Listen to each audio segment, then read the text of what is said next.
Olá, meu nome é Jairo Jorge, eu sou jornalista e apresentador do programa Domínio Público. Aqui em discussão, educação, inovação e o futuro do Rio Grande do Brasil. Sempre um debate que busca as soluções. No programa de hoje, nós vamos discutir o tema da mobilidade urbana.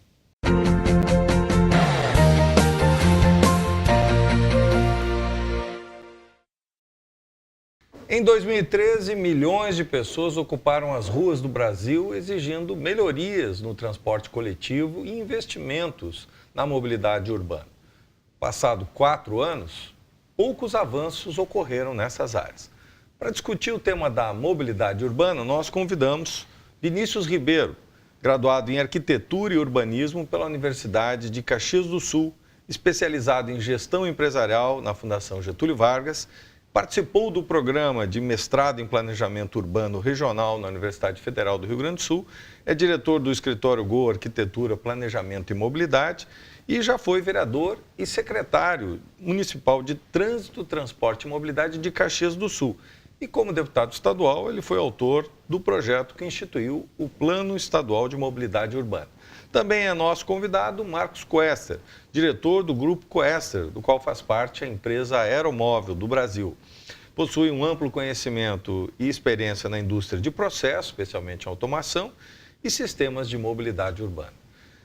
Vinícius, nós passamos 4 anos, tivemos intensas mobilizações, né? Milhões de pessoas foram para as ruas em razão da questão do aumento da passagem.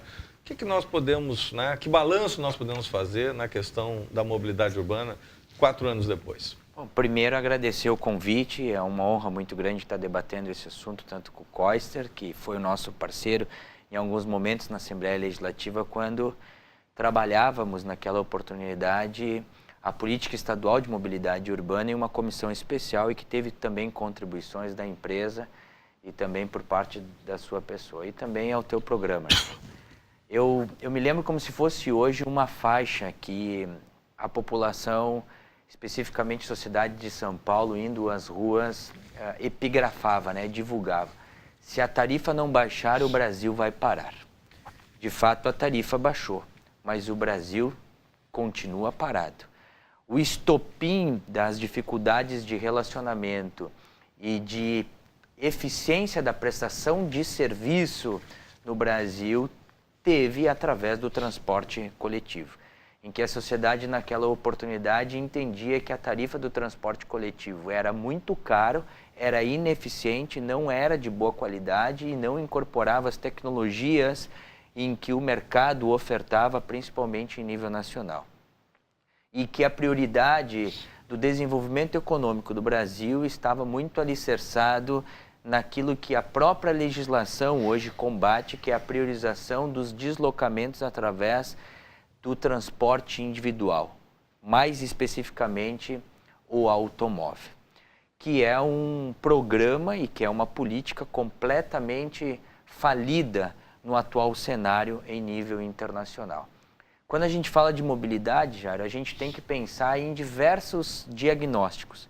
Primeiro deles, a questão da saúde. Tá? Quando a gente prioriza o transporte individual, nós estamos fazendo com que a saúde, tanto da pessoa como a saúde financeira e da cidade, ela passe a ser precarizada. Nos últimos 40 anos, aumentou 4 vezes o tempo de permanência das pessoas no deslocamento da cidade. A poluição, quando a gente fala de mobilidade, a gente também fala da poluição. Em torno de 30% de todas as emissões de CO2 na atmosfera, em nível mundial, provém da área de transportes. Isso é tão sério, às vezes a gente não se dá conta, mas a consequência disso já corrobora para uma mudança climática atingindo, inclusive, o estado do Rio Grande do Sul e também o Brasil. Para a gente ilustrar isso, nós estamos falando de 2,3 milhões de toneladas de CO2 que são emitidas na sociedade. Se nós ilustrarmos isso na quantidade de elefantes, que é um dos maiores animais que nós conhecemos no planeta Terra, dá 338 milhões de elefantes que são produzidos de CO2 fruto do deslocamento na área de transporte. Se nós falarmos na fatalidade, se nós falarmos da dificuldade de acidentes no trânsito, dá 1,24 milhões de pessoas que morrem por falta de planejamento na área de transportes e de mobilidade, mais de 50 milhões ficam na dependência financeira de institutos de previdência, entre outros. Então os números são gritantes e exigem algumas atitudes das quais nós vamos falar no teu programa. Entre elas, um avanço da política de mobilidade que passa por legislações mais eficientes, por um comportamento do gestor público e dos técnicos nessa prática. Quando eu falo do gestor público, o gestor precisa entender que a mobilidade urbana é a política mais moderna para educar o cidadão e, ao mesmo tempo, é a política mais moderna para que o mesmo possa entender que o espaço público ele deve ser um espaço público de não só de passagem, mas um espaço público de convivência. E, por fim, nós entendemos também que há uma mudança de comportamento por parte da população, que precisa aceitar essa política dada ou ofertada pelo gestor público e também pelo técnico. E por que eu falo só do técnico? Não basta o governador, o prefeito, o secretário de planejamento sugerir isso, mas o técnico também precisa entender que os projetos pelos quais o mesmo trabalha precisa ter essa mudança de comportamento. 70% dos projetos que são encaminhados ao Ministério das Cidades através do Pró-Cidades, que é um dos programas específicos do governo federal, eles são direcionados a capeamento. E justamente para priorizar o deslocamento do transporte individual. Veja a ironia que o Brasil vive. Os investimentos ofertados e direcionados a melhorar a mobilidade dos municípios continua priorizando o transporte individual, dando maior conforto a este usuário. Então, temos inúmeros desafios ainda pela frente. Quester, as pessoas foram às ruas, mobilizaram, nós tivemos talvez uma das maiores mobilizações da história do Brasil, mas esse balanço, foram tímidos os avanços nesse período, nesses 4 anos, na tua opinião? Primeiramente, agradecer pelo espaço, né, e importantíssimo debate, né, Jairo, Vinícius. E sim, eu acho que o tema da mobilidade, o Vinícius falou muito bem, né, ele é central, né, para o tema da qualidade de vida, né, e da cidadania, na verdade, né. E a gente vive um modelo que está esgotado. Tá? Isso aí está cada vez mais claro, né? Tanto pelo sistema do transporte privado, né? Porque esse meio ele está saturado, né? Quer dizer, não tem mais como a gente providenciar aumentos nas vias, né? Para o transporte privado, né? E o transporte público mais comum no Brasil, que é o rodoviário, né? O ônibus, né? Ele, embora tenhamos tido, aí, por exemplo, Porto Alegre teve uma fantástica melhoria aí nos veículos, né? Mas não melhorou o sistema, né? Porque o sistema está no trânsito, o sistema faz parte do caos urbano, né? Então esse é o nó, né? Então a gente, para resolver isso, né? A gente como sociedade, tá? Nós temos que mudar a tecnologia, temos que mudar os hábitos, nós temos que fazer como nos países desenvolvidos, onde o transporte público é o transporte público de todas as camadas da sociedade, não é o transporte privado para os ricos e o público para os pobres, né? Grosseiramente falando. Então, cidades como Nova York, né? Como Londres, como Berlim, né? Todos os cidadãos usam transporte público, né? E nós, a Aeromóvel, nós temos este desafio, né? O nosso grande objetivo é ter qualidade no transporte de forma que o cidadão que usa o transporte particular, que pode, ele também possa optar pelo privado porque tem qualidade. E essa qualidade não é apenas um belo veículo, o ar-condicionado, mas o tempo de espera, né, o tempo de acesso, quer dizer, onde estão as estações, como é que pega o transporte, né? A capilaridade do sistema, né? E o tempo de viagem. Então, no momento que isso passa a ser controlado e previsível, a gente tem um ganho substancial na qualidade do transporte. Então, a gente sempre vê esses três fatores como fundamentais, né? Acesso, onde é que eu pego, né? Como é que eu entro no sistema público, né? Se eu tiver que caminhar 8 quadras, esse acesso já fica prejudicado.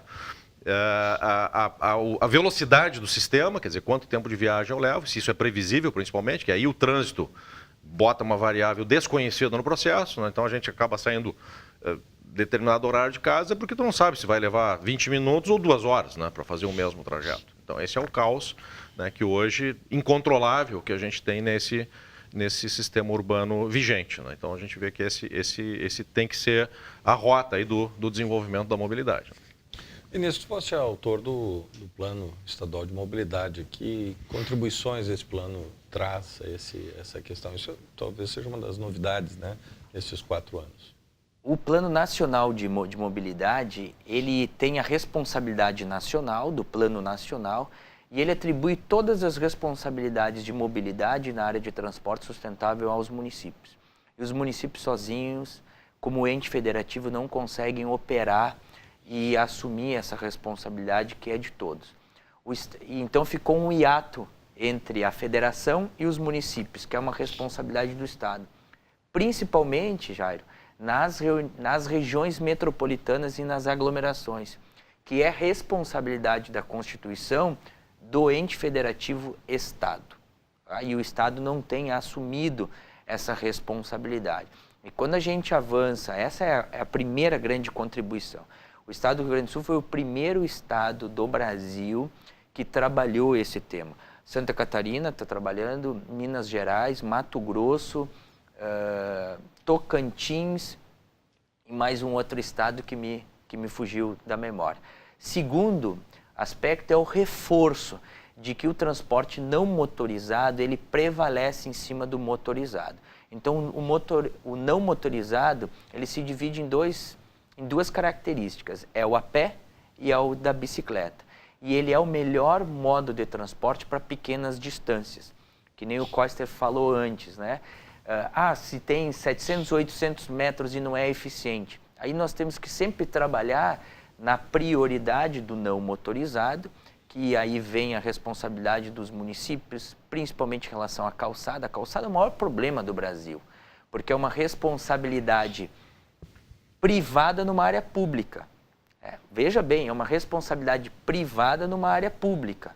E a calçada, se nós falássemos sobre isso, nós teríamos muito tempo pela frente, mas não quero fugir da tua pergunta. Então, a segunda grande prioridade é o quê? O reforço do não motorizado em cima dos motorizados, que é o a pé, que é o pedestre, em cima do transporte cicloviário, que são as bicicletas, e como integrá-las entre si. O terceiro aspecto que reforça não é só a prioridade ao transporte coletivo. A prioridade do transporte coletivo era uma demanda da área de mobilidade da década de 80, da década de 90. Hoje, o que é mais moderno é nós trabalharmos naquela eficiência que Londres trabalha, naquele projeto door to door, porta a porta, da onde você vai e para onde que você está indo. Independente de qual modelo que tu vai, você precisa integrá-los dos diferentes modos. Às vezes é mais eficiente tu ir a pé e depois pegar um ônibus. Às vezes é mais eficiente tu ir de bicicleta e pegar um carro. Às vezes é mais eficiente tu ir de carro e depois pegar um transporte coletivo.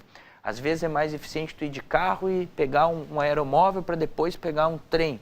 Então, a forma que tu pensa da tua origem até o teu destino tem que ser o mais eficiente possível. E aí vem o quarto reforço, que são as contribuições do financiamento público para a tarifa do transporte coletivo, que o Brasil não avançou. Se nós tirássemos um tempo para falar sobre isso, nós iríamos verificar que tanto países desenvolvidos como os não desenvolvidos, nós podemos pegar o exemplo de Teherã, que é a capital do Irã, ou de Djibouti, esqueci o segundo nomezinho da capital da Etiópia. Todos os países, desenvolvidos ou não, estão priorizando o transporte coletivo e, de alguma maneira, estão financiando a tarifa. E o Brasil não trabalhou com isso ainda. Quem paga hoje a tarifa do transporte coletivo é o próprio usuário da tarifa do transporte coletivo. Posso fazer uma contribuição aqui, Vinícius? Nós estamos hoje encantados com a Colômbia. Tá? Então, estamos trabalhando no mercado colombiano aí há praticamente 3 anos, né? E nessa prioridade do transporte ou da mobilidade, na Colômbia tem uma lei nacional, tá? Lá não é federal, é nacional, né? Então a lei nacional lá diz o seguinte, existe qualquer plano de mobilidade, qualquer política, qualquer investimento, né? Ele tem que seguir lá uma prioridade de mobilidade. Então isso tem 4 elementos lá. A primeira, prioridade número 1, pedestre. Perfeito. Prioridade número 2, bicicleta. Tá? Número 3, transporte público. E a 4, transporte privado.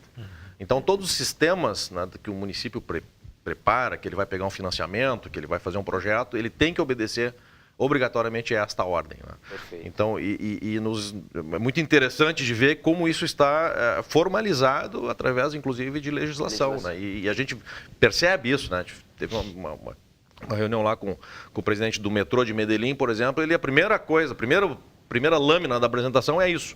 As prioridades do transporte colombiano. Quester, falasse na Colômbia, e a Colômbia tem um interesse hoje pelo aeromóvel. Né? O aeromóvel está já há tantos anos aqui no Brasil, com dificuldades de implantar, mas os colombianos já enxergaram uma alternativa. Como é que está essa negociação para implantar o aeromóvel em várias cidades colombianas? Isso tem crescido assim, de uma forma até surpreendente para nós, né? Talvez não para os colombianos. Não? E um dos aspectos que a gente entendeu lá, agora nesses 2, 3 anos de convívio, né, com autoridades, com administrações públicas, com profissionais do setor, a Colômbia ela está numa espécie de uma época, de uma era pós-BRT. Né? Então eles tiveram um projeto extremamente bem sucedido, que é o Transmilênio, que é o maior BRT do mundo, se eu não me engano são 120 quilômetros, né, de BRTs, em Bogotá, que é uma grande cidade. Bogotá é uma cidade de 8 milhões de habitantes, ainda muito caótica do ponto de vista de trânsito. Né? E este modelo, que foi inspirado em Curitiba, na Colômbia ele foi replicado em várias cidades. E o que caiu a ficha lá na Colômbia já, né, e talvez não tão forte no Brasil, é que, primeiro, esse sistema tem limites. Né? Então ele atende até um determinado ponto. Né? O Transmilênio é o maior BRT do mundo em termos de capacidade, tem corredores que chegam a 50 mil passageiros hora sentido, que é uma loucura, porque o sistema é extremamente sensível, então qualquer pneu furado, literalmente, ele causa um caos na cidade, porque ele opera muito, muito no limite. Né? E esse modelo, então, ele foi copiado. Agora o BRT lá, voltando para Bogotá, né, ele chega a ter 3 pistas, né, em cada corredor, 3 pistas para cada lado. Então tem o corredor onde o ônibus para e tem mais 2 pistas de ultrapassagem. Então é uma tremenda de uma obra de infraestrutura. Ela apresenta uma dificuldade, é que as estações elas são muito longe da calçada. Então a pessoa que está hoje num prédio e em frente à estação do BRT, ela tem que caminhar quase 500 metros, né, para chegar na estação, que está visível, né?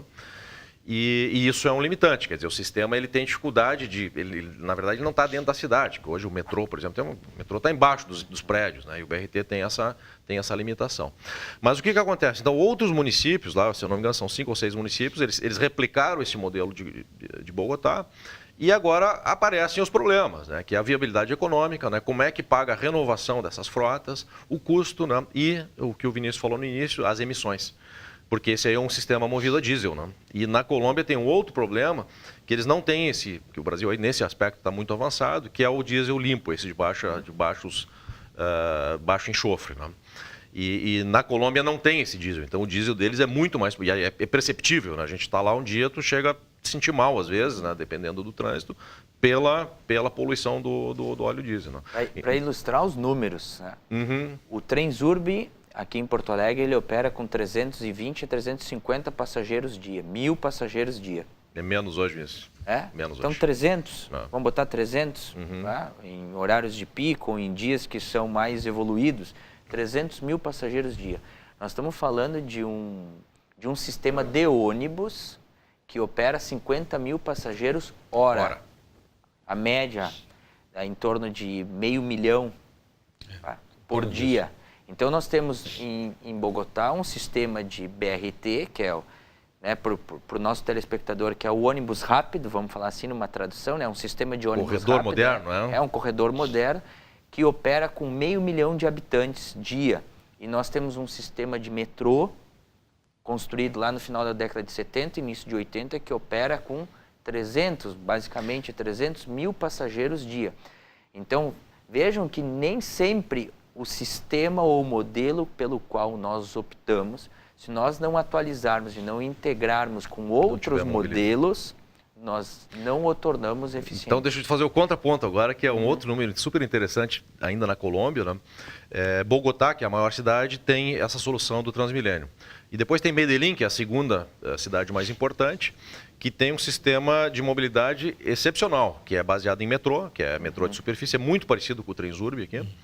E nós tivemos uma reunião com o presidente desse... E tem também aqueles sistemas aéreos também. Isso, totalmente integrado, como diz o Vinícius. Então, é interessante porque você chega na estação do metrô, sai do metrô e sobe na gôndola direto. E ela sobe o morro, que nem tem no Morro do Alemão, lá no Rio, né? Foi copiado de Medellín. Exatamente. Então, todo esse sistema é muito integrado. E o metrô de Medellín, ele se apresenta como uma empresa de mobilidade. Não é uma... Falando do teleférico, né? Eles têm teleférico, eles têm ônibus. São todos os sistemas estão integrados. Tem uma linha nova agora que a gente está estudando o aeromóvel, junto com o metrô de Medellín, né? E então eles têm essa característica da integração muito bem resolvido. E referente a números, né, então a gente tem aqui o metrô, o Transurb. O Transurb tem 43 quilômetros, né, então é uma obra de infraestrutura extremamente importante, vital, aqui para a região metropolitana. Tem a época antes do Transurb e depois do Transurb. Né? E agora, do ponto de vista de números, ele ainda é um sistema de baixa capacidade, porque o metrô de Medellín tem 25 quilômetros, quer dizer, ele é um terço, quer dizer, 2/3 do tamanho, e tem 1.100.000 passageiros por dia. Nossa. Quer dizer, 4 vezes mais que o Transurb com Claro que opera com mais veículos, né? São 3 metrôs hoje no mundo que são superavitários na operação, que é o de Santiago, o de Medellín e o de Hong Kong. São os 3 que não precisam de subvenção.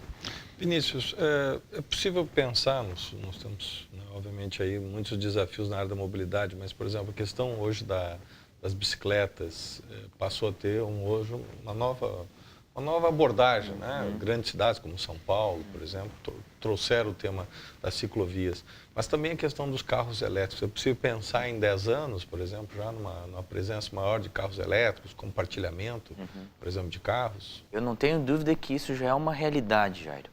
Até porque nós estamos vivendo uma geração Y. Quando nós indagamos essa gurizada de 12 a 15 anos, pesquisas científicas, qual é o seu sonho de consumo? A resposta que a geração Y dá é a seguinte, são duas que vêm ao encontro da tua pergunta. A primeira delas, meu sonho de consumo é ter um celular, não é ter um carro. E segunda resposta deles é 23% dessa geração entende que o carro não é mais a solução para patrimônio. Né? Vejam bem esses números falam por si só. E aí, por consequência, vem todas as atitudes dessas novas políticas associadas à tecnologia. O Uber ele veio para transformar o comportamento da mobilidade e do transporte com o cidadão. Né? E cada vez mais as pessoas elas estão compartilhando o seu patrimônio. Olha o avanço do Airbnb em relação ao patrimônio imóvel material que é a casa ou o seu apartamento. Por consequência, isso acontece também em relação ao automóvel e mais ainda em relação às bicicletas. As bicicletas elas têm 2 níveis de investimento, o público e o privado. As bike shares ou os carros de aluguel, ou os carros que eles integram, de tu estar trabalhando nas estações, de tu ficar com ele, vai até um outro lado da cidade, tu deixa o carro lá para ser compartilhado, é uma das grandes soluções das médias e grandes cidades. Para nós finalizarmos com esse minuto, é possível ter esperança do aeromóvel aqui no Rio Grande do Sul? Claro. Temos projetos importantes em andamento, né? Canoas é um projeto prioritário hoje, é um projeto que está em andamento. Temos outros municípios aqui da região metropolitana, temos municípios do interior que hoje estão iniciando estudos para a implantação do aeromóvel como uma alternativa complementar ao ônibus, né? Quer dizer, um sistema que funciona compartilhado, né? Combinado com as soluções de ônibus e outros sistemas mais modernos, como o Uber, não? E outros municípios aqui, como Porto Alegre, São Leopoldo, Novo Hamburgo, todos eles têm demonstrado interesse e existem conversas em diferentes níveis para esses projetos. E aí tem um projeto importante também, que é uma iniciativa do governo federal, do Ministério das Cidades, que é uma nova ideia para o próprio Transurb, né, de desenvolver para o Transurb linhas capilares, de onde ele possa coletar mais passageiros, dentro daquilo que a gente falou, que o Transurb, na verdade, ele é uma infraestrutura fantástica, mas que ainda tem pouco passageiro. Então, esse é um plano que também nos parece bastante interessante aqui, que realmente transformaria aí toda a forma de ir e vir aqui na região metropolitana. Né? Queremos, então, agradecer Vinícius Ribeiro, Marco Koester, aqui pela participação, um debate extremamente importante. Lembrando que há 4 anos, as ruas das grandes cidades brasileiras foram tomadas pelos jovens, pela população, exigindo, né, melhorias e investimentos no transporte coletivo e na mobilidade urbana. Então, um tema atual que precisa de ação e reflexão. As suas contribuições, deixe nas redes sociais para os nossos programas, ideias, né, sempre são bem-vindas. Agradecemos a tua audiência e nos encontramos no próximo domingo. Até lá!